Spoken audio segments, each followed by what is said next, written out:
De uma feita estava Jesus orando em certo lugar. Quando terminou, um dos seus discípulos lhe pediu: Senhor, ensina-nos a orar, como também João ensinou aos seus discípulos. Então ele os ensinou: quando orardes, dizendo: Pai, santificado seja o teu nome, venha o teu reino. O pão nosso cotidiano dá-nos de dia em dia. Perdoa-nos os nossos pecados, pois também nós perdoamos a todos os que nos devem. E não nos deixes cair em tentação. Disse-lhe ainda Jesus: qual dentre vós, tendo um amigo, e este for procurá-lo à meia-noite, e lhe disser: amigo, empresta-me 3 pães, pois um meu amigo, chegando de viagem, procurou-me, e eu nada tenho que lhe oferecer. E o outro lhe responda lá de dentro, dizendo: não me importunes, a porta já está fechada, e os meus filhos comigo também já estão deitados, não posso levantar-me para te dar. Digo-vos que, se não se levantar para dar-lhes por ser seu amigo, todavia o fará, por causa da importunação, e lhe dará tudo de que tiver necessidade. Por isso vos digo: pedi e dar-se-vos-á. Buscai e achareis. Batei e abrir-se-vos-á. Pois todo o que pede recebe, o que busca encontra, e a quem bate abrir-se-lhe-á. Qual dentre vós é o pai que, se o filho lhe pedir pão, lhe dará uma pedra? Ou se pedir um peixe, lhe dará em lugar de peixe uma cobra?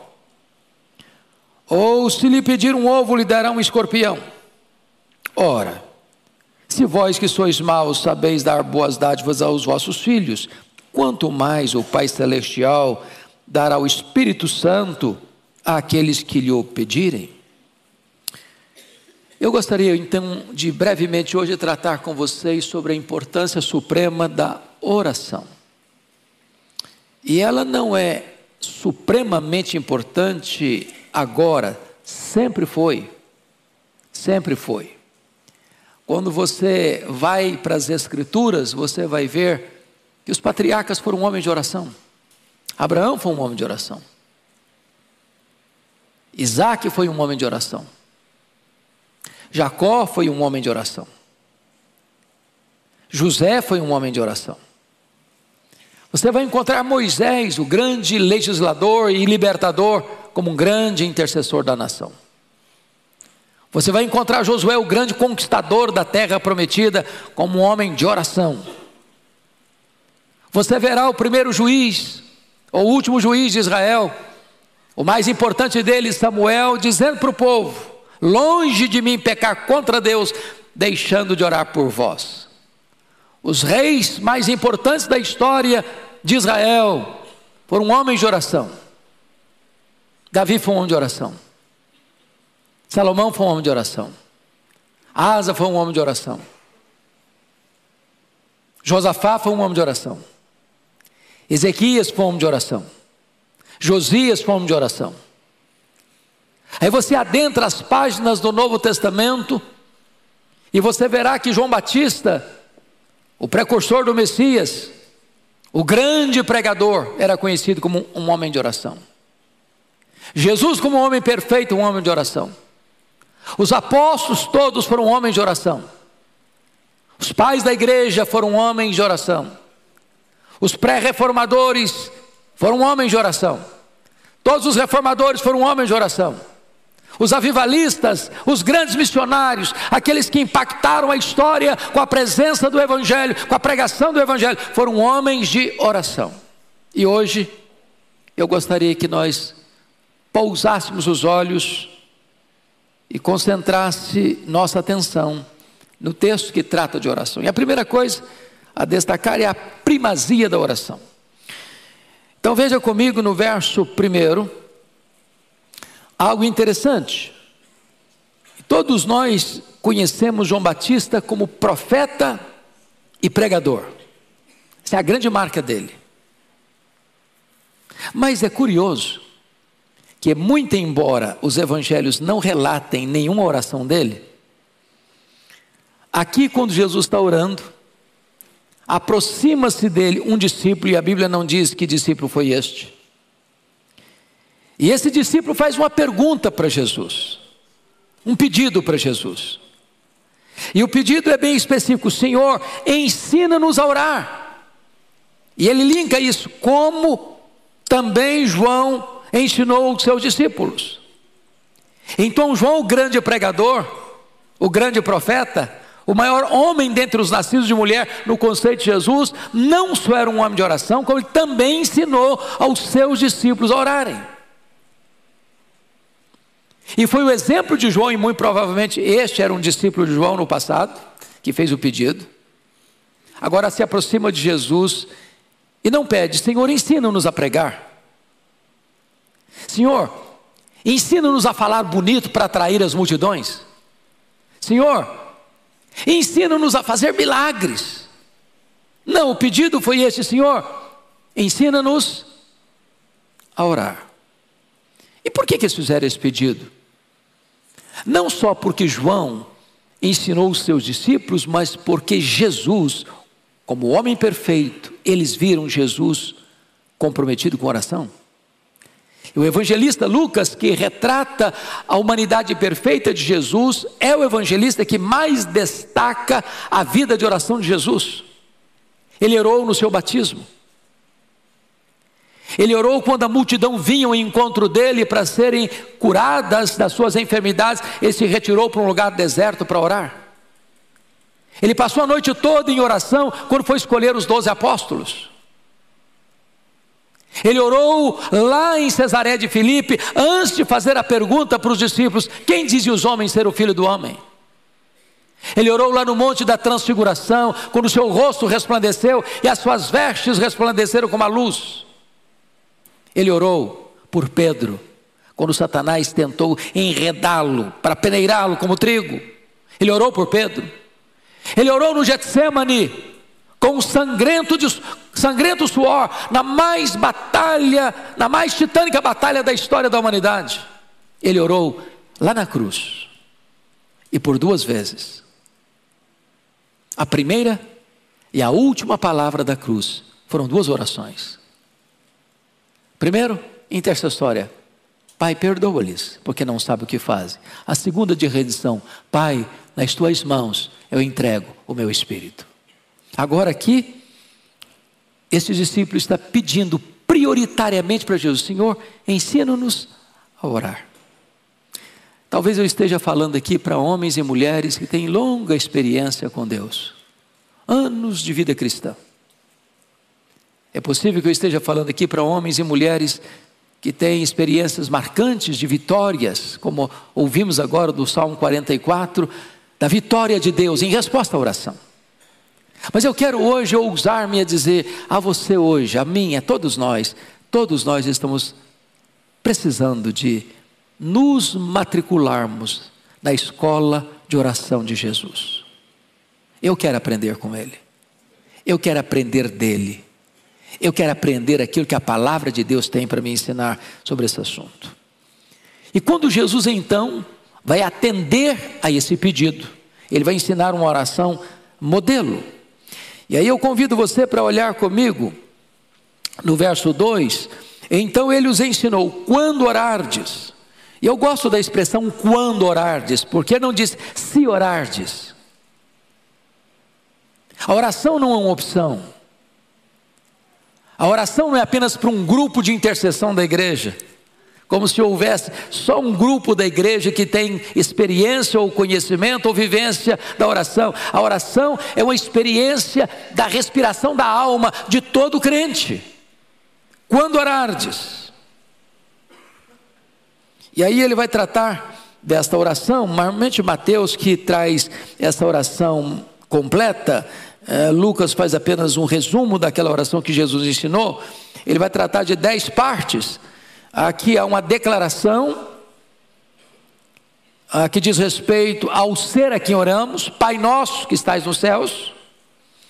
Há aqui 3 petições referentes a Deus: santificado seja o teu nome.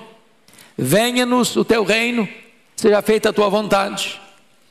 Aqui há 4 declarações sobre as nossas necessidades, e aqui é uma atribuição final de louvor a Deus, porque dele é o reino, o poder e a glória para sempre. Então vamos olhar aqui um pouquinho desta oração que Jesus ensinou. Primeiramente, vamos ver o fundamento dessa oração.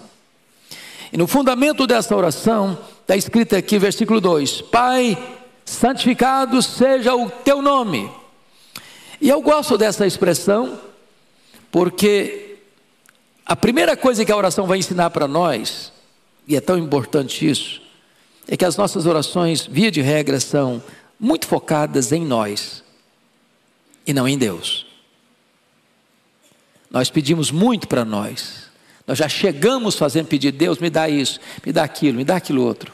Abençoa a minha vida, abençoa a minha casa, abençoa a minha família, abençoa meu emprego, abençoa a minha empresa, abençoa os meus irmãos, abençoa os meus filhos, abençoa o meu cônjuge, abençoa. E eu estou pedindo para mim, porque eu penso que eu sou o centro do universo. E eu, nem você, somos o centro do universo. Deus é. Então a oração começa não com você, começa com Deus.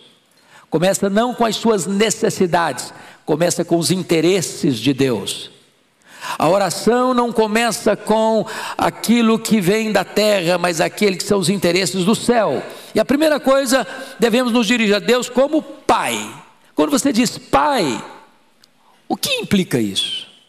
Primeiro, que esse Deus não está distante de você. Segundo, que esse Deus ama você. Terceiro, que esse Deus conhece você. Quarto, que esse Deus protege você. Ele é Pai. Você não está dirigindo a sua oração a um ser distante, inalcançável, que está lá longe, sem se importar com você. Ele é seu Pai. Agora nota, em segundo lugar, Ele é Pai nosso. E quando diz Pai nosso, significa que você pertence a uma família, que você não é o único nessa família, que você tem outros irmãos, que você pertence a uma família numerosa, que nós somos irmãos uns dos outros, e somos filhos do mesmo Pai. Isso acaba com o exclusivismo. Terceiro, Pai nosso que estais nos céus. Isso implica que, embora Ele é Pai, Ele é íntimo, mas Ele é maior, Ele é transcendente. Ele não é como você, não é limitado como você, não tem as mesmas paixões que você tem. Ele é o Pai que está nos céus. Ele é exaltado, Ele é sublime, Ele é glorioso, Ele está no trono. E como dissemos, e como já lemos aqui hoje, quando Ele ordena a sua vitória, ninguém pode impedir que essa vitória chegue nas suas mãos, porque Ele está no trono, Ele tem o controle de todo o universo. Depois disso, nós vamos olhar aqui o conteúdo desta oração. E esta oração foca as primeiras petições, então, em relação a Deus e não a nós. E a primeira coisa, vejam vocês, que ele faz o pedido: santificado seja o teu nome. Então a primeira coisa é o nome de Deus. E aqui, eu não sei quanto a você, mas eu já tive dúvidas lá no passado. Falei: meu Deus, se Deus é santo, santo, santo, como é que eu posso pedir para o nome de Deus ser santificado? Eu posso santificar a Deus mais do que Ele é santo? Não posso. Deus depende da minha oração para ser santo, plenamente santo? Não. Deus não pode ser mais santo nem menos santo. Ele é plenamente santo, absolutamente santo. Aliás, a santidade, diríamos que é o grande atributo de Deus, porque dos atributos de Deus, você nunca vai dizer justo, justo, justo, amor, amor, amor, bondade, bondade, bondade. Você vai encontrar santo, santo, santo. Quando você diz santo, você define. Quando você diz santo, santo, você enfatiza. Quando você diz santo, santo, santo, você coloca em grau superlativo. Ele é absolutamente santo. Mas quando você ora para que o nome de Deus seja santificado, você não está agregando valor à sua plena santidade. Você está pedindo que o nome de Deus seja reverenciado, respeitado, honrado, temido, obedecido. Por exemplo, Todos vocês assistiram a abertura das Olimpíadas. E você viu a profanação que fizeram com a ceia. Nós deveríamos orar para que Deus produza temor nos corações, para que eles não blasfemem do nome de Deus. Isso tem a ver com essa oração. Agora em Gravataí, Rio Grande do Sul, está para se consagrar um altar a Lúcifer. As leis municipais impediram que a inauguração acontecesse quando eles queriam, mas nós deveríamos orar para que as pessoas temessem ao único Deus vivo e verdadeiro e não blasfemassem no nome de Deus. Quando você ora para que o nome de Deus seja santificado, é nesse sentido, para que o nome dele, que é santo, santo, santo, seja reconhecido e respeitado e reverenciado por todos. Segundo, venha o teu reino. E é importante entender o que é isso, porque algumas pessoas, dentro do arcabouço teológico delas, elas imaginam que esta oração ela é postergada para depois da volta de Jesus, como se esse reino aqui só virá com o que eles entendem de milênio na terra. Não, essa oração não é para o futuro, essa oração é para agora, é para hoje. E o que significa venha o teu reino? Significa o reino de Deus é o governo de Cristo no coração das pessoas. Quando uma pessoa é convertida a Cristo, o reino de Deus chegou até ela. Ela passa a estar dentro da jurisdição do rei. Ela foi transportada do império das trevas para o reino da luz. E o reino da luz é o reino de Cristo, onde o Senhor Jesus governa uma pessoa. Aí chegou o reino. Então não é possível eu fazer esta oração, venha o teu reino, e nunca abrir a minha boca para testemunhar do Evangelho de Cristo. Porque o reino vem quando? O reino vem quando alguém se submete ao rei. E quando é que alguém se submete ao rei? É quando ele é convertido ao Senhor, quando ele arrepende os seus pecados e reconhece Jesus Cristo como seu Salvador. É isso que nós estamos pedindo. É tarefa da igreja, portanto, dar visibilidade ao reino invisível, o governo de Cristo nos corações. Mas seja feita o quê? A tua vontade, assim na terra como nos céus, diz o texto de Mateus 6. E aqui, irmãos, essa oração está na contramão de algumas teologias bem prevalecentes hoje, porque vocês conhecem, infelizmente, uma influência de uma teologia equivocada que medrou no mercado religioso, da chamada confissão positiva, ou das pessoas chegarem para Deus e determinarem as coisas. Eu determino, eu rejeito, eu proíbo, eu decreto. É como se vida cristã fosse que a sua vontade prevalecesse no céu e não que a vontade do céu prevalecesse na terra. Mas a oração não é que a minha vontade domine o céu. A oração é que a vontade de Deus domine a terra. Oração é quando você se curva diante de Deus, para que a vontade de Deus, que ela é perfeita, lá no céu não há conflito, não há tensão, não há desobediência, não há rebelião. Os anjos de Deus são preservados de tal maneira que não há queda no mundo angelical mais, como não há recuperação no mundo das trevas mais. Tem muita gente tola dizendo, não, quem sabe Satanás se converte? Não, ele não vai se converter nunca. Nem os demônios. Isso é irremediável, isso é irreversível. Como não haverá mais queda no mundo angelical? Então lá no céu a vontade de Deus é plenamente aceita, é perfeita, é completa, é cabal. E o que nós estamos pedindo é que assim como a vontade de Deus é feita lá no céu, que ela seja feita aqui também na terra, que eu me dobre, que eu me curve à boa, agradável e perfeita vontade de Deus.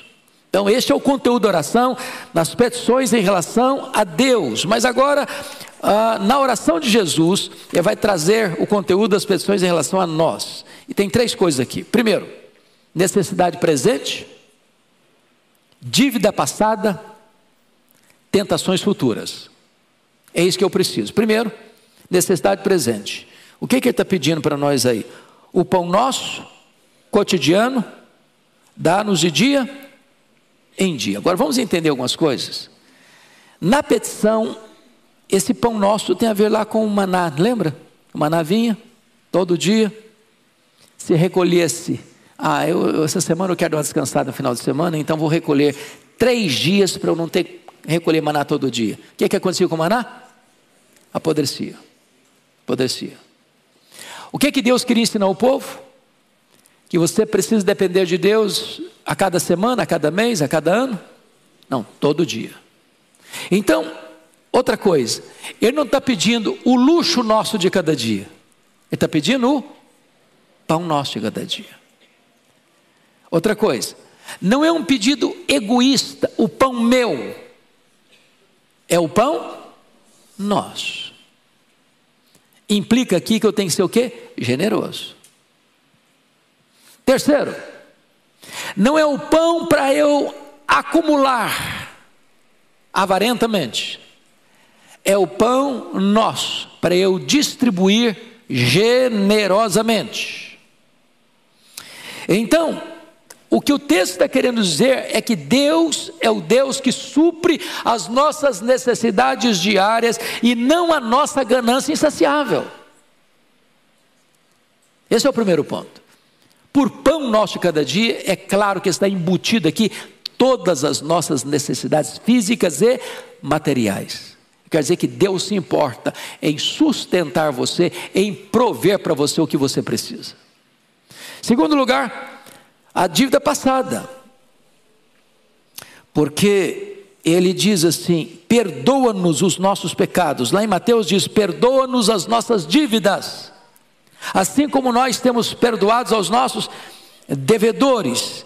E aqui está falando que pecado é dívida e dívida é pecado. A pergunta que eu faço a você é: se é perdoa-nos, não é perdoa as dívidas não, perdoa-nos as dívidas. Não é perdoa os pecados, perdoa-nos os pecados. Deus não está perdoando o pecado, Deus está perdoando você.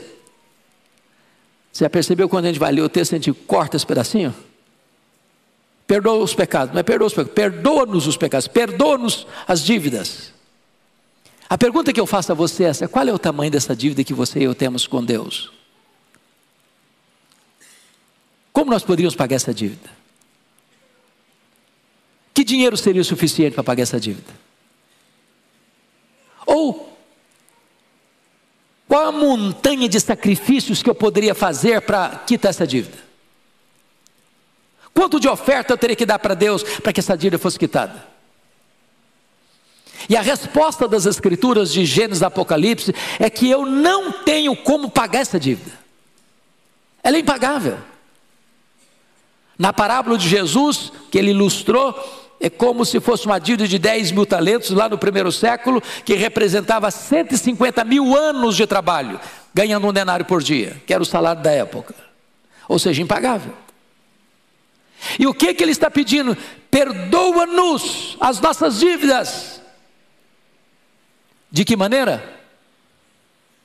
Assim como nós perdoamos aos nossos devedores. Então Jesus condiciona o perdão da imensa e impagável dívida ao perdão que você precisa oferecer ao seu irmão. Não há perdão vertical sem haver a horizontalidade do perdão. Então deixa eu dizer uma coisa para você aqui: você está magoado com alguém? Está brigado com alguém? Está de cara virada para alguém? Tem tempo que você não conversa com fulano, com Beltrano, com ciclano? Você daqui é tipo de gente que fala: pastor, o senhor porque não conhece a minha história, se eu contar a minha história, o senhor vai me dar razão. Não dá para engolir o fulano, não dá. Pois a Bíblia diz: você deve perdoar, assim como Deus em Cristo perdoou você. E se você não perdoar, não tem perdão para você. Jesus está ensinando o quê? A orar. Mas agora, além dessas dívidas passadas, agora tem as tentações futuras. E ele aqui coloca assim: não nos deixes cair em tentação. Mateus prossegue um pouquinho: mas livra-nos do mal, ou do maligno. Então, é muito importante entender, irmãos, que nós temos tentações E não é pecado ser tentado? Jesus foi tentado. Deus teve um filho, seu único filho, unigênito, que não teve pecado. Mas Deus não tem nenhum filho que não seja tentado. Não é pecado ser tentado. Deus não tenta ninguém, Deus prova. Satanás tenta. Qual a diferença entre ser provado e ser tentado? Quando Deus prova você para extrair o melhor de você. Quando Satanás tenta você, ele tenta você para tirar o pior de você. Quando Deus prova você para aprovar você. Quando Satanás tenta você para reprovar você. Quando Deus prova você para fortalecer você. Quando Satanás tenta você, ele tenta para derrubar você. Quando lá em Mateus 6, o Senhor diz, livra-nos do mal, a palavra lá é maligno, livra-nos do maligno. Das ciladas dele, das artimanhas dele, dos estratagemas dele, das setas inflamadas dele, dos ardis dele. Então nós precisamos não só de sustento, nós precisamos não apenas de perdão, nós precisamos também de livramento dos laços do inimigo, do laço do passarinheiro, das ciladas que são armadas no nosso caminho. Precisamos pedir todo de Deus, me livre disso, me livre disso, me livre disso, Senhor. Pode ser uma tentação carnal, pode ser um problema financeiro, pode ser um problema de vaidade, pode ser um problema de ordem relacional, pode ser um problema de ordem sentimental. O Senhor está dizendo o seguinte, ensinando, olha, peça a Deus para livrar você desses ardis, dessas ciladas, dessas arapucas de Satanás. Pois bem, esse texto agora vai mostrar uma terceira parte, que é a perseverança na oração, nos versos 5 a 8. E aí o Senhor Jesus conta uma parábola. Aliás, Lucas é o evangelho das parábolas. E essa parábola só é relatada aqui em Lucas. E ele conta a história de um amigo que recebe um amigo que vai à casa de um outro amigo. E ele diz que chegou à casa dele meia-noite. Às vezes a gente estranha, mas a nossa cultura não aceita muito esse negócio de um amigo fazer a visita para o outro chegar meia-noite. Não é a nossa cultura, não é verdade? Lá no Oriente era muito comum, porque as viagens eram feitas à noite. Por que à noite? Porque durante o dia o deserto é causticante. Então as pessoas viajavam à noite. Então era muito comum a pessoa chegar na casa do amigo dele meia-noite. E aí chega esse amigo, você sabe que a cultura oriental, aquilo que é mais sagrado para uma cultura, para uma família oriental, é quando chega um amigo, ele tem que receber bem. E receber bem é comida na mesa. E esse camarada chegou na casa do amigo dele, que era amigo, meia-noite. E ele não tinha nada, o cara chegou com fome, viajou a noite toda quase. E ele não tinha pão para botar na mesa. E ele vai para a casa do amigo, meia-noite. Bate a porta, o cara acorda, fala, e aí, quem está falando? Opa, é o fulano, eu vim aqui para você me emprestar 3 pães. Ah, pai, não me incomoda, eu já estou deitado, meus filhos também estão deitados, não dá para levantar agora não. E Jesus termina assim, ainda que ele não se levante, pelo fato de ser amigo, ele vai se levantar e vai dar o que o cara está pedindo, por causa da importunação. O que Jesus está querendo ensinar não é por semelhança, é por contraste. É por contraste. Porque o nosso Deus, que é o nosso Pai, não tem meia-noite para Ele. Ele não está deitado. Ele não está descansando, porque está exausto do dia. Ele nunca está indisponível. Em qualquer hora, em qualquer lugar, em qualquer tempo que você o procurar, Ele vai atender você. Ele é bom, Ele é seu Pai, Ele te ama e Ele quer o melhor para você. O que Jesus está falando é por contraste. Se esse amigo importunado, impaciente, revoltado de levantar da cama meia-noite para dar o que o cara está pedindo, quanto mais Deus, com tanto prazer, com tanta alegria, com tanta disposição, vai atender a sua necessidade, ao seu clamor. É isso que esse texto está querendo dizer.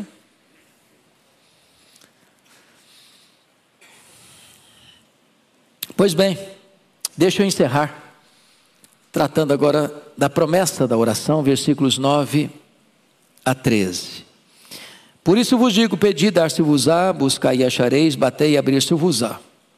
Pois todo que pede recebe, o que busca encontra, e a quem bate abrir-se-lhe-á. Então primeiro tem o pedido.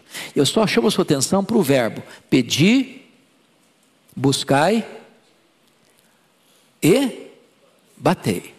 Está aqui no chamado presente contínuo. Sabe o que significa isso? Significa pedir e continue pedindo. Buscai e continue buscando. Batei e continue batendo. O que Jesus quer ensinar é que você precisa ser perseverante na oração. Segundo, o que esse texto ensina? Ele traz promessa para você, porque está escrito: todo que pede o quê? Recebe. Todo que busca, encontra. Todo que bate, abrir-se-lhe-á. O que ele está dizendo? Tem pedido e tem promessa. Deus tem promessa para quem pede. Agora preste atenção. Não está escrito que todo que pede recebe o que pede. O que está escrito é: todo que pede recebe. Porque ai de nós se estivesse escrito: todo o que pede, recebe o que pede. Porque a Bíblia diz que nós não sabemos orar como convém. Às vezes nós pedimos uma pedra pensando que estamos pedindo um pão. Às vezes nós pedimos uma cobra pensando que estamos pedindo um peixe. Às vezes nós pedimos um escorpião pensando que estamos pedindo um ovo. Às vezes nós pedimos o que vai nos destruir pensando que estamos pedindo o que vai nos dar vida. Então Deus não dá o que você quer, Deus dá o melhor. Ele é seu Pai. E é por isso que Jesus conclui com essa expressão tão preciosa do texto. Versículo 11: qual dentre vós é o pai, que se o filho lhe pedir pão, lhe dará uma pedra? Ou se pedir um peixe, lhe dará em lugar do peixe uma cobra? Se lhe pedir um ovo, lhe dará um escorpião? Nenhum pai faz isso. Agora, Jesus admite uma coisa aqui. Ele admite que você e eu somos maus.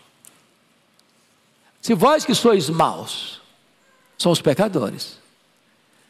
Tem pai ruinzinho demais da conta, né? Tem pai que dá mesmo pedra para o filho. Tem pai que dá cobra mesmo para o filho. Tem pai que entrega escorpião mesmo para o filho. Nós somos maus. Mas mesmo sendo maus, a maioria de nós, se não todos nós aqui como pais, quem é pai aqui? Levanta a mão. Pai, levanta a mão. Eu tenho certeza disso. Vocês se desdobram para dar o melhor para os seus filhos. A dor que lateja no corpo do filho dói mais em você do que nele. Se tiver um bife só para o jantar ou para o almoço, você vai dizer: eu perdi o apetite.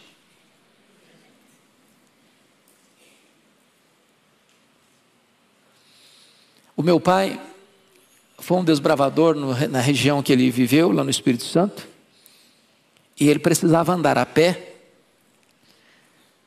42 quilômetros para comprar querosene, que não tinha luz elétrica, e comprar açúcar, porque logo que eu chegou não tinha plantação de cana ainda, estava desbravando.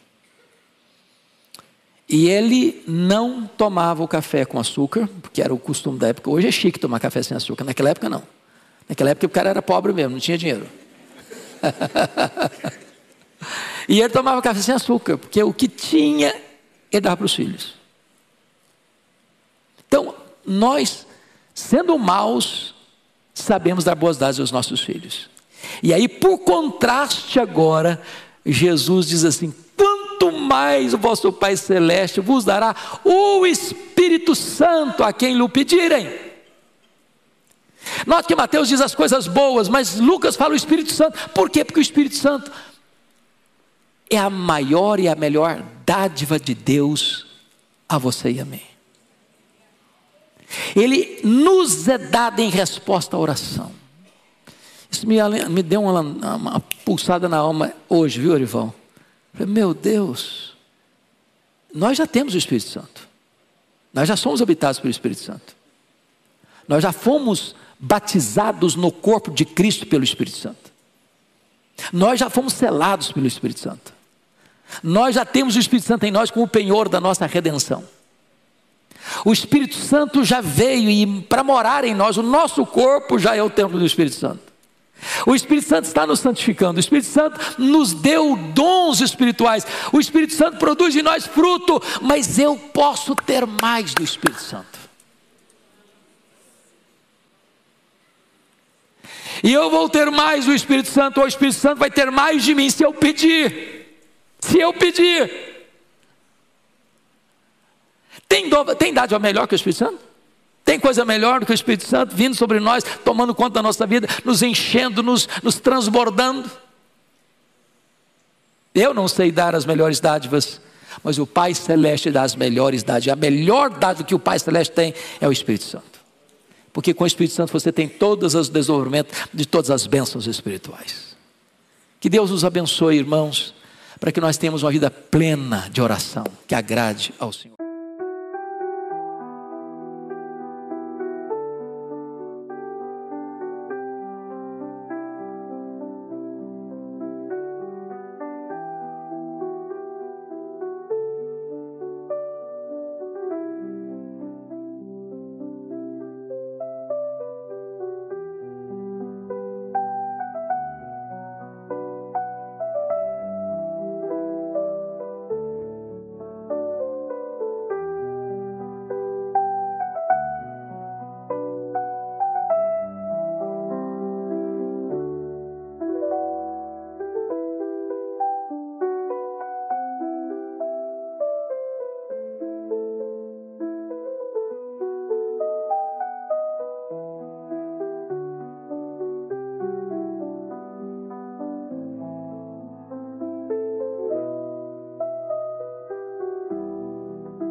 Eu preciso fazer uma pergunta a você, uma pergunta pessoal.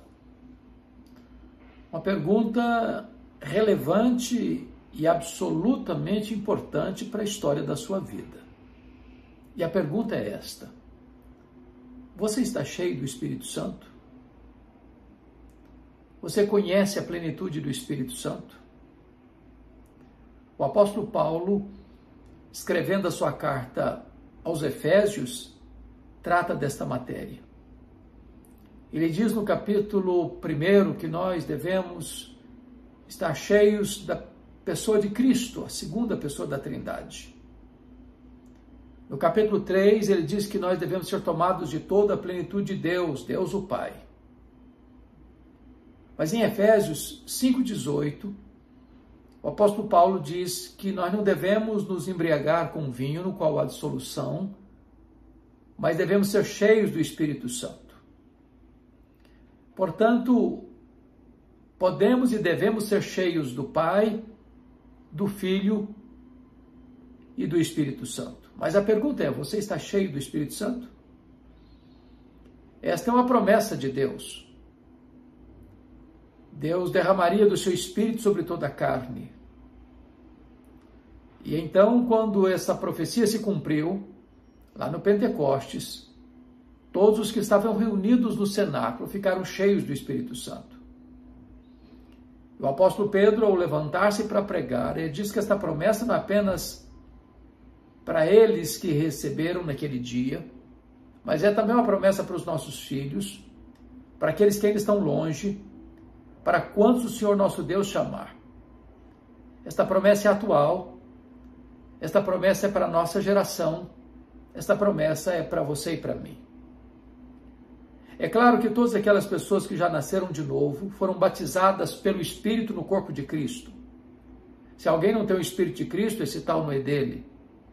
Ninguém pode ser nascido de novo, ser regenerado sem a obra do Espírito Santo. Todo aquele que nasceu de novo, seu corpo é a habitação do Espírito Santo. Ele é a morada de Deus. Mas nem todas as pessoas que têm o Espírito Santo estão cheias do Espírito Santo. Uma coisa é ter o Espírito Santo presente, outra coisa é ter o Espírito Santo presidente.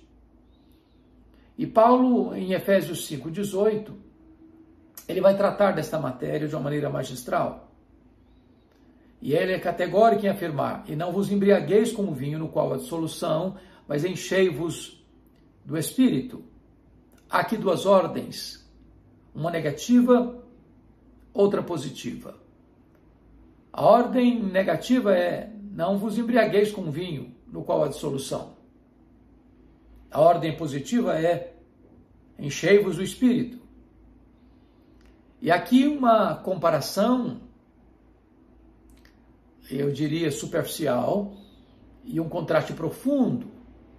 Dr. Mark Lloyd Jones, expondo esse texto, trabalha isso de uma maneira magistral, extraordinária.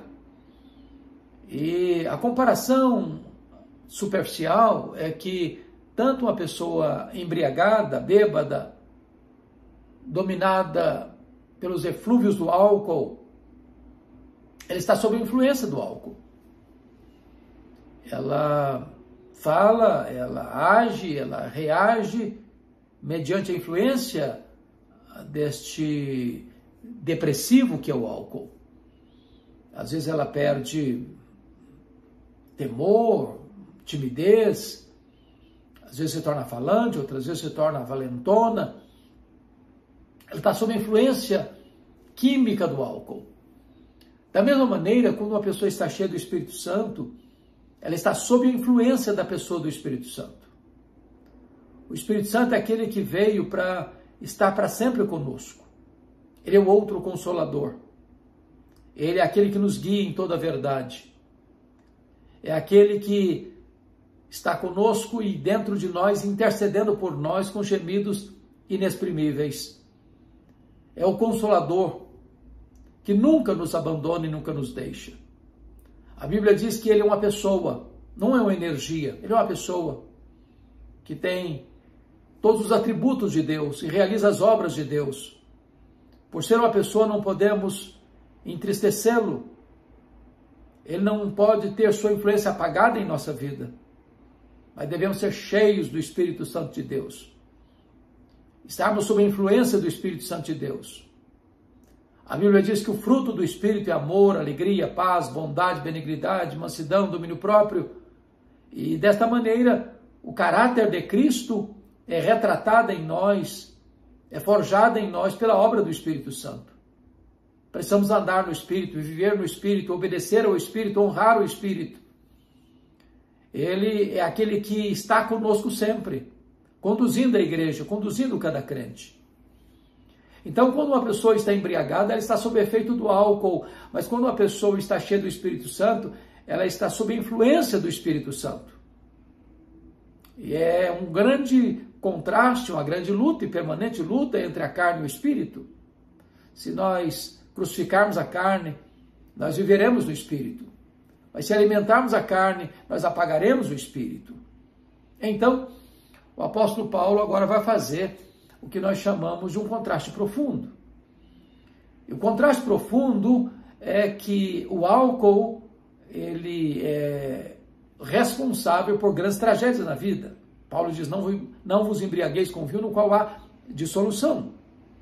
O álcool é um depressivo, é um ladrão de cérebros, responsável por 50% dos acidentes de trânsito, mais de 50% dos crimes passionais.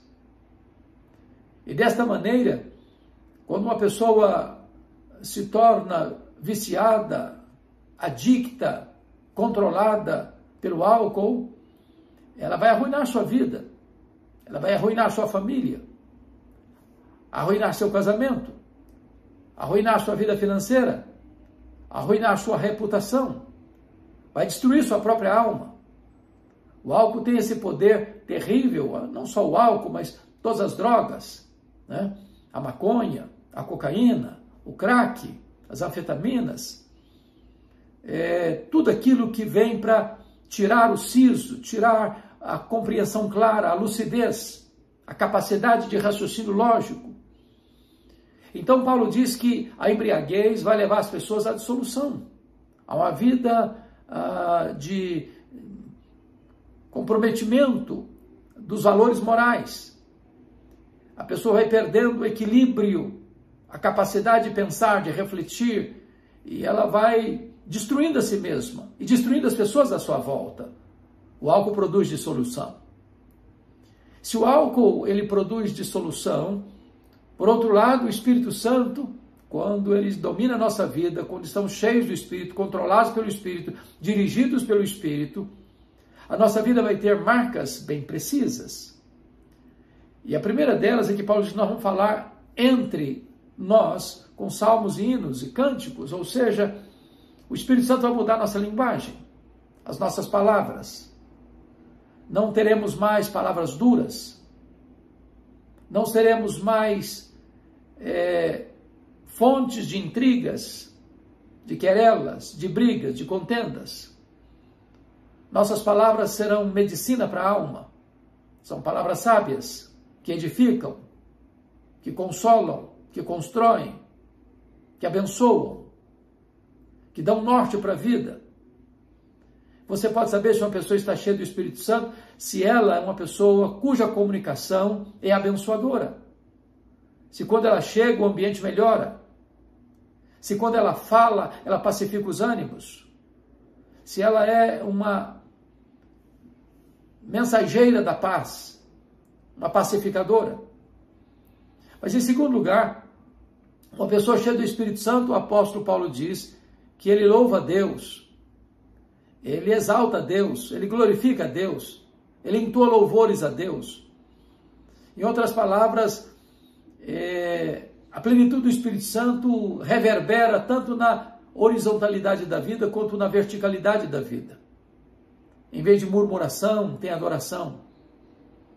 Em vez de lamento, reclamação, azedume com a vida, tem gratidão, adoração a Deus.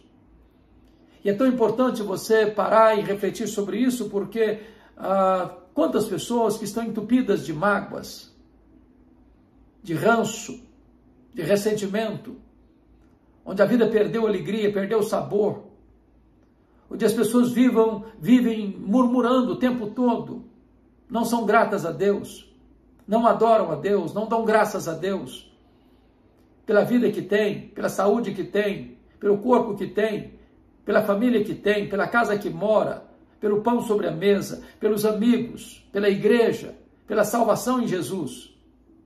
São tantos os motivos que você e eu temos para agradecer a Deus. E só quando o Espírito Santo está governando a nossa vida é que de fato nós vamos expressar essa adoração a Deus, porque é fruto do Espírito Santo, é consequência do controle e do domínio do Espírito Santo em nossa vida. Mas, em terceiro lugar, Paulo vai dizer que a evidência de uma pessoa cheia do Espírito Santo é a gratidão em tudo, dando graças a Deus. A gratidão é a rainha das virtudes. Nós, às vezes, somos muito mais rápidos e céleres em reclamarmos, em murmurarmos, em nos descontentarmos com a vida ou com a providência divina. Mas onde tem gratidão, aí tem expressão da obra do Espírito Santo. Porque é Ele quem produz no nosso coração essa gratidão. Em tudo dando graças a Deus. Não apenas porque as coisas todas que acontecem conosco são coisas boas, mas por entendermos que todas as coisas cooperam para o bem daqueles que amam a Deus. De saber que Deus está construindo o caráter de Cristo em nós, seja através de coisas boas ou de coisas ruins, de alegrias e de dores, de tristezas, de saúde, de enfermidade, de prosperidade, de adversidade, mas em todas essas coisas vamos sendo forjados, vamos sendo equipados, vamos sendo instruídos e formados, transformados à imagem do Senhor Jesus Cristo pela obra do Espírito Santo em nós. Então, tem gratidão, não murmuração. Mesmo que você não entenda, mesmo que você não saiba, tudo quanto Deus está fazendo na sua vida, Ele está trabalhando por você e não contra você. Mas ainda, o apóstolo Paulo vai dizer que uma evidência de que você está cheio do Espírito Santo, em vez de embriaguez conduzir a dissolução, a plenitude vai te levar também a um espírito de humildade e de serviço, servindo uns aos outros no temor de Cristo. Quando você vê uma pessoa egoísta, narcisista, que pensa que ela é o centro do universo, que acha que todos precisam estar servindo a ela e não ela servindo a todos, quando ela acha que ela precisa dos holofotes da fama, as ribaltas, as luzes da ribalta, do prestígio humano, e ela quer só ser servida e não servir, é porque esta pessoa não está cheia do Espírito Santo. Quem está cheio do Espírito Santo não busca holofotes, busca plataforma de serviço. Não procura grandeza para si, procura estender a mão para socorrer o necessitado. Não acumula com avareza, mas distribui com generosidade. Quando você serve, você se assemelha a Cristo, porque Ele, sendo mestre e o Senhor, veio para servir e não para ser servido. Então você pode identificar uma pessoa cheia do Espírito Santo pela sua comunicação, pela sua adoração, pela sua gratidão e pelo seu serviço. Mas esse texto, notem comigo, Paulo diz assim: e não vos embriagueis com vinho no qual há dissolução, mas enchei-vos do Espírito. Este verbo, enchei-vos, está no modo imperativo.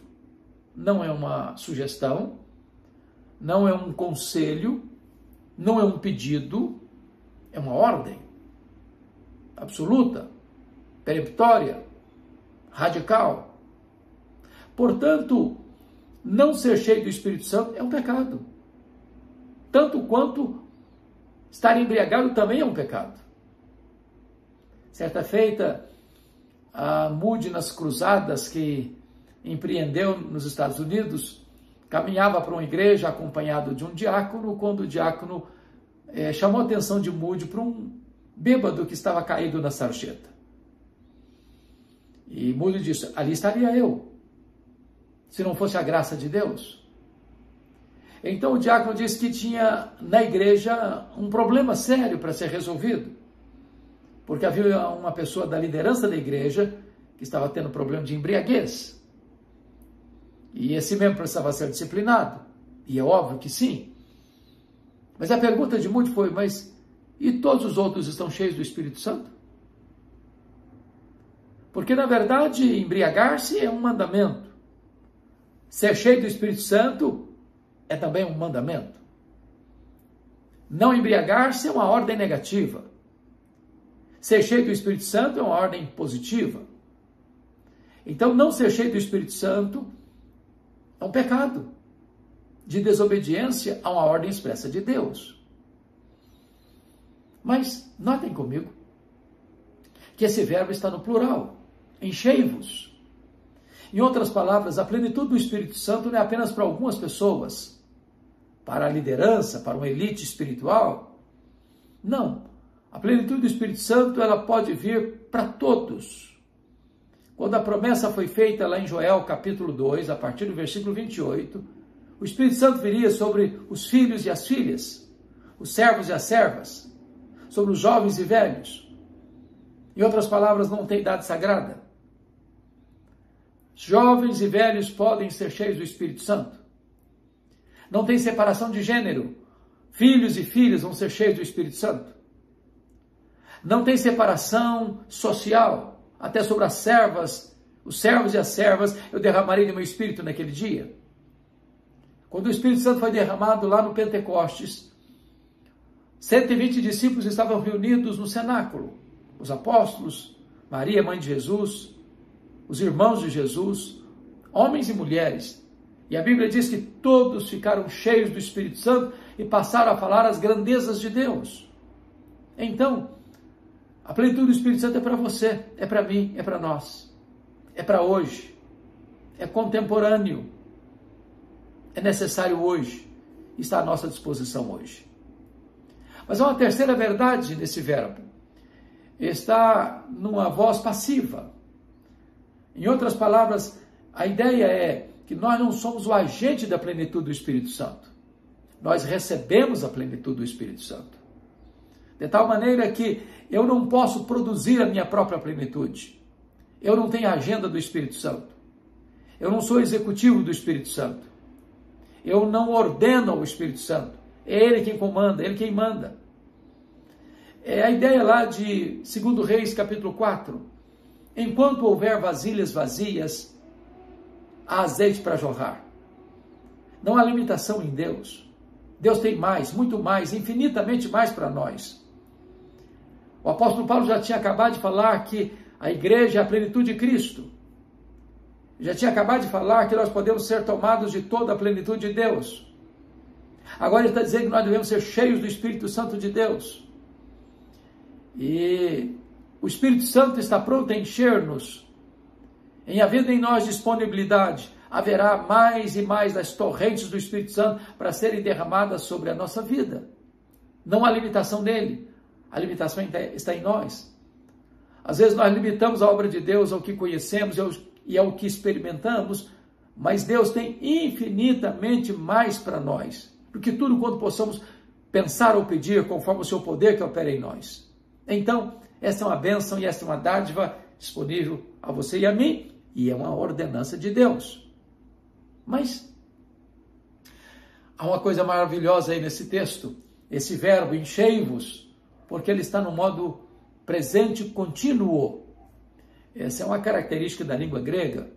Por exemplo, quando você vai em João 2, você vai ver lá que Jesus mandou os garçons, os serventes, encher aquelas 6 talhas de pedra, contendo cerca de 100 litros cada um, dizendo, enchei d'água as talhas.